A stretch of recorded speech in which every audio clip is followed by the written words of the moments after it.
to turn towards yoga, you need to be rational, logical, and thoughtful. He's wanting Arjuna to be thoughtful and not simply mindlessly run after wants. Should I work or should I just go to the forest and be more thoughtful?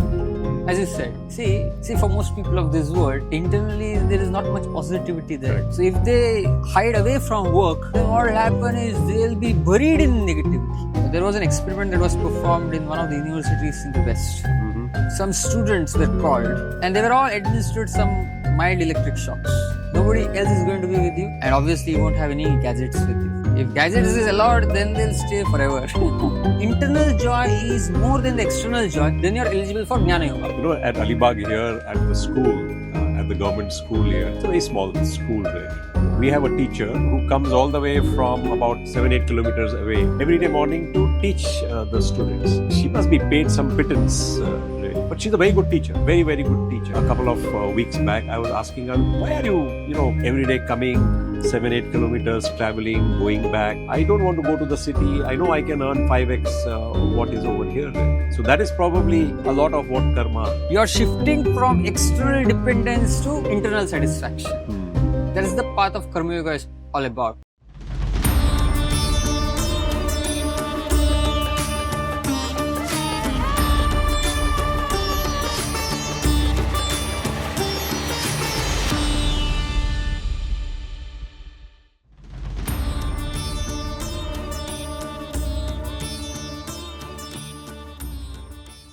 Pranam Prabhuji. Pranam. So today, now we begin on our journey forward and we enter the third chapter. It really is the starting of the various types of yoga which Krishna explains. And the first one, of course, is your favorite, Karma Yoga. Yeah. And at this stage, I must mention that Prabhuji has written a very interesting book.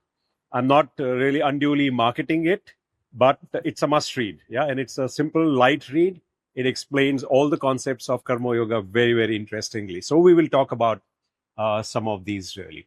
So the big one really, like we saw in the previous chapter, was about not having an expectation of the result when you do your work. So that's the starting of the work.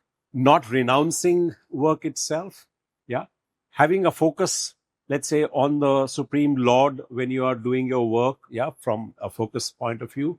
And each of these issues, these are various subparts of probably explanations of Karma Yoga. And I think the other interesting piece which gets explained in chapter 3 is the whole aspect of Yagna. I think you touched upon that briefly in the previous chapter. So over to you, Prabhuji. Yes. See, as I was mentioning in our previous session also, Krishna, he tells Arjuna, he emphasizes on Buddhi Yoga. When he is using the word yoga, he is using the word Buddhi Yoga over and over again. Because to turn towards yoga from the platform of Karma Kanda, like we are discussing, from the perspective of looking externally to look internally, you need to be rational, logical, and thoughtful. You have to be thoughtful. Unless a person is thoughtful, it's very difficult to embark on the process of yoga. So, Krishna is using the word buddhi over and over again when he's describing yoga. Drive home the point, really. Yes. And so Arjuna is a little confused that on the one hand, you are pushing me to be thoughtful, like we were discussing last time. He's wanting Arjuna to be thoughtful and not simply mindlessly run after wants. And on the other hand, Krishna is expecting Arjuna to fight. So Arjuna is confused. If you don't want me to run after wants, if you don't want me to run after the desires, then why do you want me to fight in the first place? So he feels that not running after wants means renouncing the world and going to the forest. So that's his question in the beginning of the third chapter. He says, "Oh Janardhan, O Keshava, why do you want to engage me in this ghastly warfare if you think that intelligence is better than fruitive work?" I see. Correct? My intelligence is bewildered by your equivocal instructions. Therefore, please tell me decisively which will be most beneficial for me. So should I work or should I think? Make up your mind. Yes. Guide me, please. Should I work or should I just go to the forest and be more thoughtful? As you said, see, technically speaking, going to the forest is Jnana Yoga. Working is Karma Yoga. Correct. So Arjuna is telling, what should I do? Should I follow the path of Jnana or should I follow the path of Karma? See, this is very important to understand here. A lot of people in this world feel Karma is one path, Jnana is another path, Dhyana is another path, Bhakti is another path. No. And never the twain shall meet. Yeah. But actually, these are different stages on the same path of yoga. I see. So that's what Krishna is going to explain in this particular chapter. That Arjuna, for you to start following the path of Jnana, Jnana Yoga, you'll have to begin with Karma Yoga only. Oh, I see. You have to begin with Karma Yoga. So they're not different paths. They are sequential paths. Sequential paths. I see. And unless you do a previous one, it probably is not good enough for you to go on to the next. Yes, You absolutely. enter at, kindergarten and then get on to the first. Absolutely here. I see. So Krishna is telling Arjuna here that you are at the kindergarten level and you're trying to jump to the 10th standard. It's not going to be feasible at all. So he's going to explain here that it's the same path of, see, Jnana Yoga, one can take up Jnana Yoga. Jnana Yoga is a more internal process. Karma Yoga is a more external process. Yes.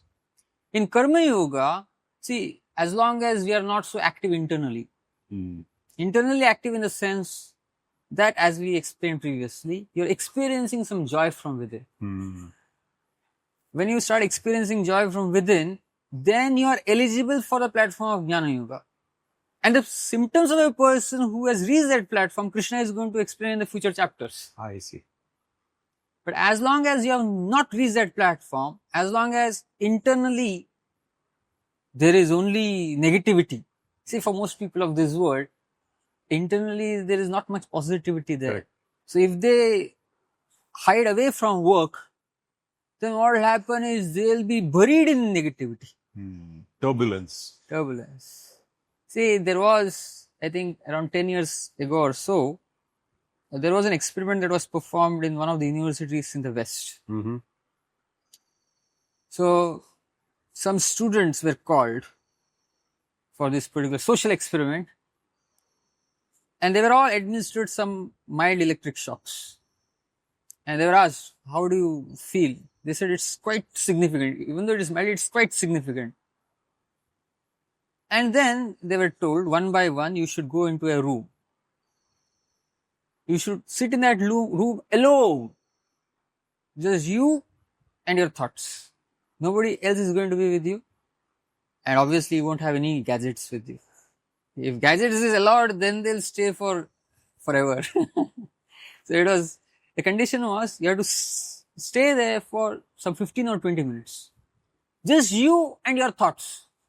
Or alternatively, if you find it too unbearable, you can give yourself mild electric shocks.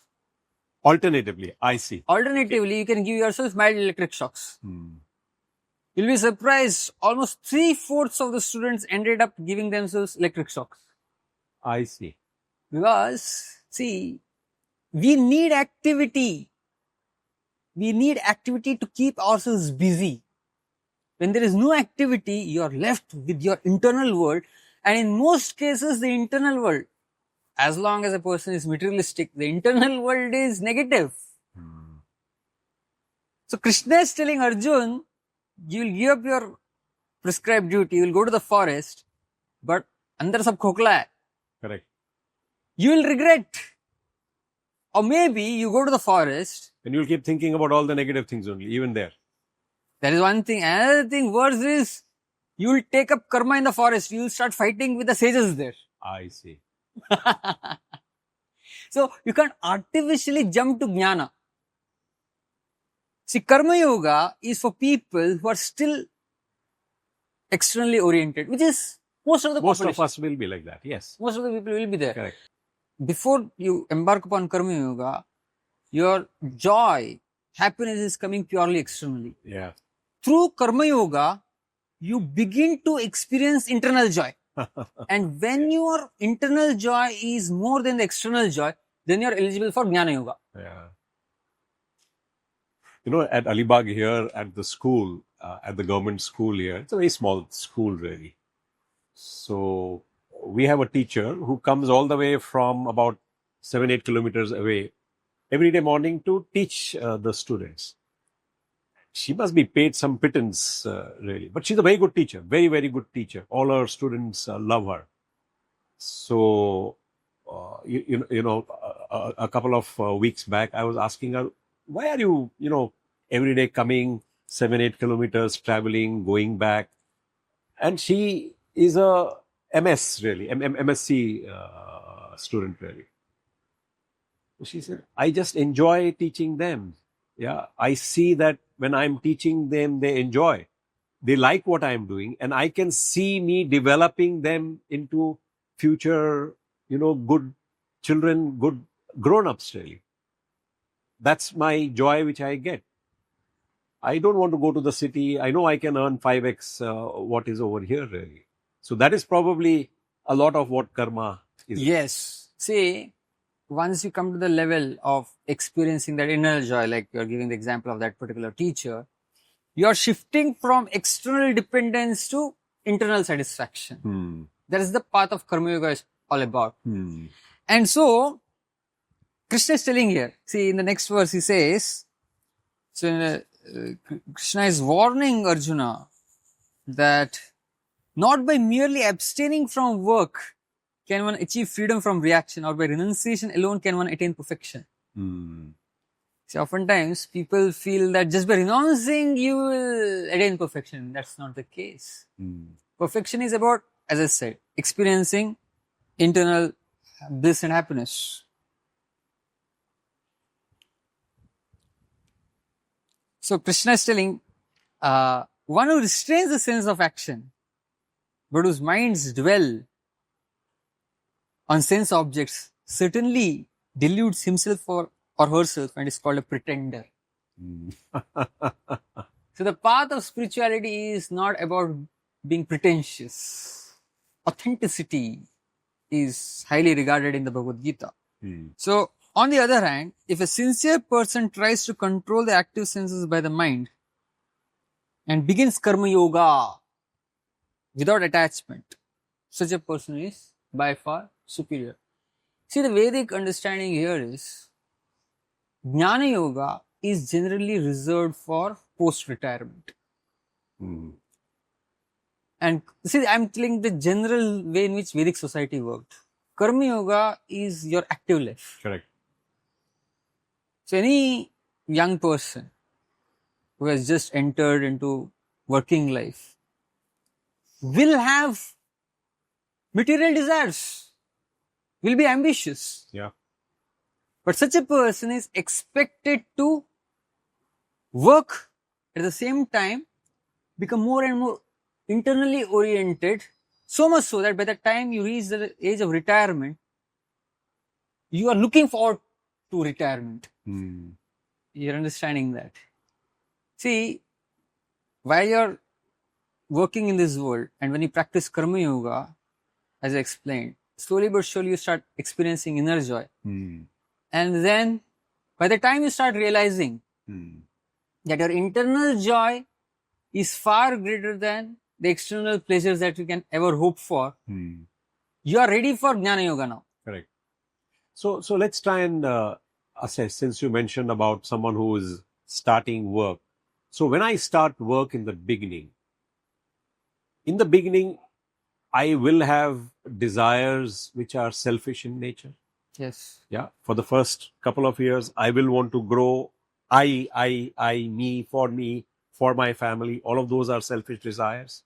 They will be like that in the beginning. At what stage do I graduate and say, hey, I must do karma not only for me, I, my. I must do karma for selfless needs, really. Yes. See, that transition is not going to be easy. So the Vedic wisdom is, you start practicing from day one. See, here is the question of habits that comes up. See, the living entity is habituated to selfish activities, selfish desires.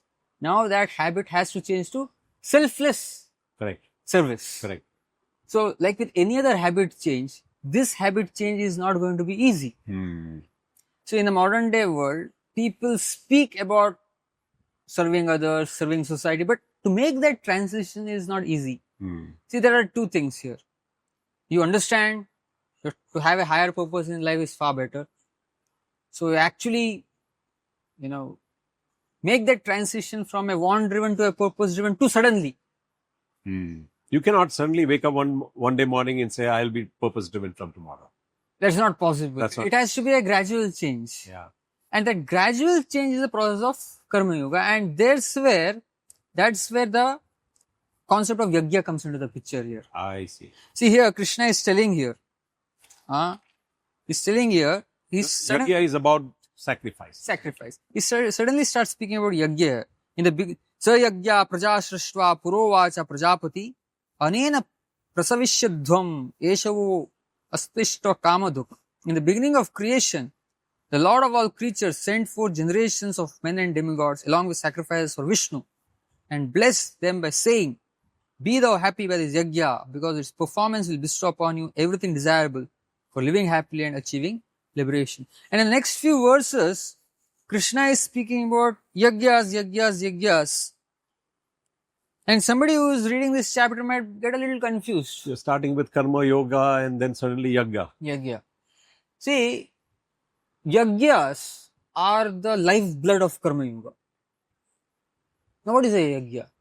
Now, when we think about Yagnya, generally the thought that comes to our mind is fire sacrifices and all these things. Yeah. Yagnya. But what is the spirit behind these Yagnyas? The spirit of these Yagnyas is, as the word suggests, sacrifice. You put yourself behind and put others' needs ahead of yours. Sacrifice. Very interesting. Now, Karma Kanda section of the Vedas, which deals entirely with fulfilling your selfish desires, it's filled with Yagnya performances. Oh, is it? I see. Now, what are these Yagnya performances? Now, Yagnyas are directed towards the Devatas and ultimately towards Lord Vishnu, Yagyeshwara. That is the ultimate, he's the ultimate beneficiary of all the Yagnyas. But the idea behind Yagnyas is, even if you want something selfish, you're first giving in order to get something. I see. See, in a previous session we were discussing the 5 factors that contribute towards happiness, the result of your activities. Adhishtanam tata karta karanam cha pratagvidam vividascha pratakcheshta devam chevartha panchamam. Isn't it?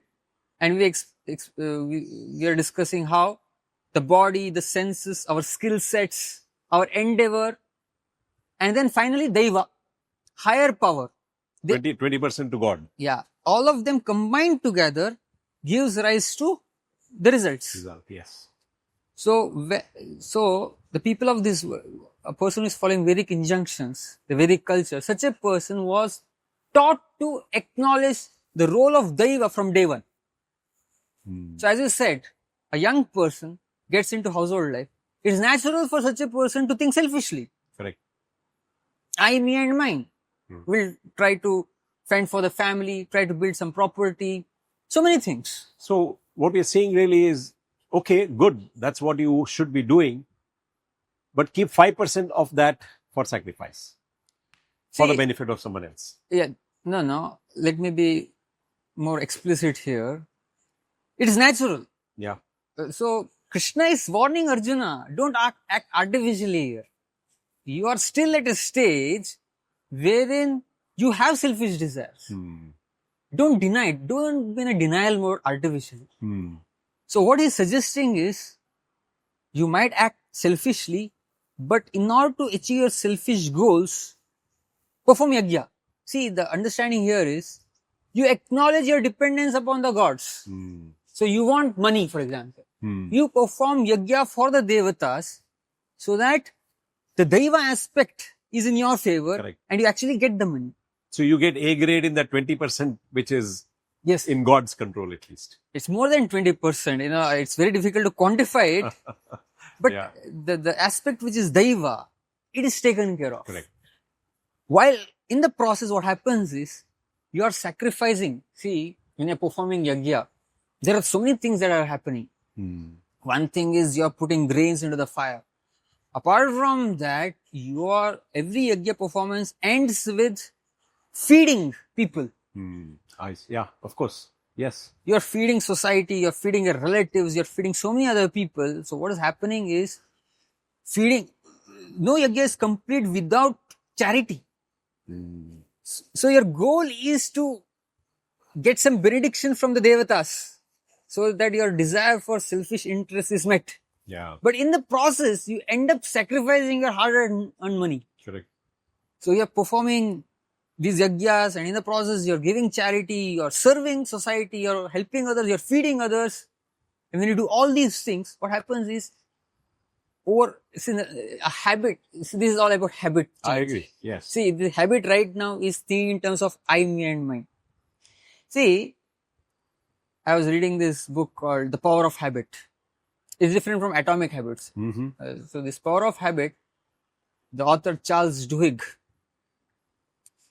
he quotes a research work by this scientist, Wolfram Schultz, professor of neuroscience from Harvard University. So he performed this experiment with a monkey. Okay. So in his office, he had a setup, a monitor on the screen, computer monitor on the screen, and a seat in front of the monitor. So he used to bring the monkey, make the monkey sit on the monitor, and various shapes used to appear on the screen. And when shapes appeared on the screen, and there was a lever above the monkey. So when the shapes appeared on the screen and the monkey kind of pulled the lever, what would happen is, through some mechanism, through a pipe, some juice used to drip on the monkey's tongue. So initially, he had a hard time making this monkey sit on that seat. But in due course of time, the monkey learned the correlation. When there is shapes on the screen, and if I pull the lever, I'll get the juice, blackberry juice. And it started looking forward for the blackberry juice, for the shapes on the screen. Shapes. So as soon as it saw the shapes, it used to pull the lever and it used to get the blackberry juice. Now there was an electrode wire, thin electrode wire that was put inside the monkey's brain to monitor the brain activity. And when he saw the graph, whenever the monkey got the juice on its tongue, when it tasted the juice, there was a spike in the graph, which means it experienced some pleasure. But as the experiment proceeded, initially, as I said, when the juice came on the tongue, there used to be a spike. As the experiment proceeded, as soon as it saw the shapes on the screen, there was a spike. I see. In anticipation. This is called craving. I see. Craving. So a habit becomes fixated when you develop a craving for the reward. So that is why when a gambler goes to a casino, he or she doesn't have to get the reward to feel that kick. As soon as such a person enters the casino itself, such a person gets the kick. So similarly, in this world, the point I'm trying to make here is, the craving is for selfish enjoyment. You see anything in this world, you think in terms of how I can enjoy it. You see something beautiful, how I can enjoy it. See something tasty, you think in terms of how I can eat it. We have this natural craving. We are born with this craving for selfish enjoyment, and this craving has to change from selfish to selfless. And Yagnyas change our craving. I see. So initially our craving is for selfish enjoyment. But in the process, when you perform yagya, we are doing a lot of selfless activities, as I said. Correct. And through those So it's performances, tempering those cravings, really, from selfishness alone to some amount of selflessness also. so slowly but surely, through those activities, what happens is we start experiencing a higher taste from selflessness than selfishness. I see. Okay. See, I give one example in this book of my own parents. See, my parents, in the olden days, there used to be yagya performances on a daily basis in a householder's home. But in the modern day world, even people who are very pious, they perform yagyas once in a while. So my parents, quite pious, so they used to perform yagyas once in a while. Recently, they were performing this yagya ceremony of a marriage between a peepal tree and a banyan tree. I see. I said, come on, why you have to do that? So they explained that, it's just namesake yagya. Our real purpose is to invite everybody, feed them and give them gifts. I see. That is only symbolic, really. The yagya is only symbolic, they're saying. See, because they perform yagyas all through their life, their craving has shifted from selfishness to selflessness now. Now they crave to serve. So this is the purpose of yagyas. So see, this is very beautiful, isn't it? It's like the person is thinking, through my activities, I'm just increasing I and mine. Even such a person doesn't realize that subconsciously the craving for internal happiness is increasing. And then, as you go through life like that, then you start realizing, why am I wasting time just, increasing my sense enjoyment, increasing external pleasures? This internal pleasure far exceeds external pleasures. And lo and behold, by the time you reach that realization, it's time for your retirement. And then what happens is a smooth transition. Correct. Because your internal joy and you're looking forward to it. You're wanting to increase your internal journey because you're done with your external activities. I guess you find more joy, in the giving, which is the selflessness part, progressively, than in the taking, really. Yes. See, than in the selfishness part. Yes, absolutely, you're right. Now, yagyas, any activity that we perform for that matter, they can be motivated by so many things. The lowest level of motivation is a sense of fear. Higher than a sense of fear is a desire. Higher than desire is a sense of duty. Higher than duty is a sense of love. So yagyas are arranged in the Vedic culture in such a way that a lot of times people turn towards yagyas for fulfillment of desires. See, naturally you're putting so much of hard work, you might think that to get the results might as well turn towards the Daiva. Correct. Through performance of yagyas, just to seal the deal, isn't it? Yeah. But your motivation to turn towards yagya is something selfish. Correct. So, see, but lower than desire is also fear. Some people are motivated by fear. If I don't perform yagyas, then some God harm will be very unhappy. Something will happen. Yes. But higher than fear is desire. But when you are performing with desires, in due course of time, through performance of yagya alone, your consciousness will raise to the level of duty, will raise to the level of love. And the more you rise higher in your motivation while performing yagya itself, the more you are moving towards the platform of jnana yoga, from karma yoga to jnana yoga. Yeah. So that's what Krishna is explaining in this verse here. In a series of verses, he explains the dynamics of yagya performances. Krishna is telling, in charge of the various necessities of life, the demigods or the devatas, being satisfied by the performance of yagya, will supply all necessities to you. But he enjoys such gifts without offering them to the demigods in return is certainly a thief. See, Krishna is using both the motivation of fear and desire here. Correct? Because a lot of people, they begin with fear and desire only to perform yagya. And why is he giving the analogy of a thief here, really? Thief is because, see, the devatas, they are the suppliers. Correct. See, in this world, human life is a life of responsibility, isn't it? A dog or a cat is using the public facilities a lot of times. It's walking on the road. But you don't find any toll collector collecting tolls from the dog. Well, a dog, but a human being is supposed to be responsible. Correct. You have to pay taxes. You can't take things for granted in the human form of life. So just like you can't take public amenities for granted, similarly the Vedic understanding is you can't take the sunlight for granted. Oh, I see. If you can't take electricity for granted, you have to pay the electricity bill. It doesn't come for free. Human life is to realize that nothing comes for free in this world. So for electricity, you have to pay the bill. If for water, you have to pay the bill. So similarly, for the universal light supply, sunlight, moonlight, Rains. you have to pay. So Yagnya is meant for that also. It's like paying your taxes. I see. So that is why if you don't perform these Yagnyas, Krishna is giving us a warning here. You're not paying the taxes, so you're a thief. Oh, I see. So you begin from there. You understand it's mandatory to perform Yagnya, whether you have a desire or not.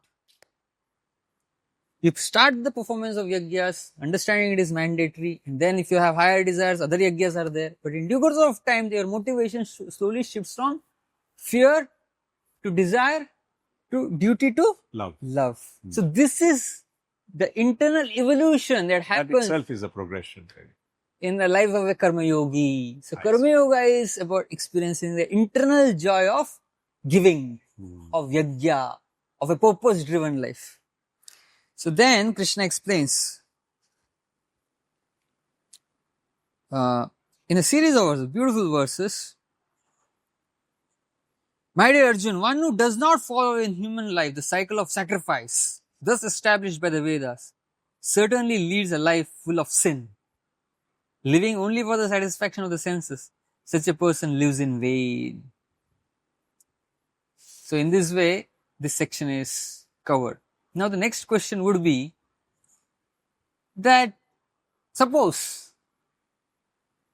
Arjuna argues that Krishna,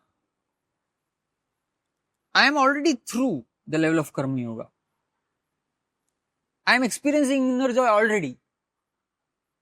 Now can I go to the forest? To get Gyana. To get Gyana. Suppose Arjuna has that question in mind. Krishna is going to speak the next series of verses to answer that particular question. So we'll cover it in the next session. Sure.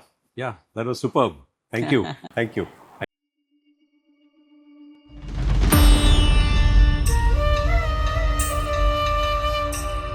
Chapter 3 is about Karma Yoga. In this episode 8, Arjuna asks Krishna to clarify whether he should follow Karma Yoga or Dhyana Yoga. The advice is to follow Karma Yoga during active life, but simultaneously and progressively move on the path of Dhyana in search of internal joy. However, Jnana Yoga need be taken up only in the later life, post-retirement.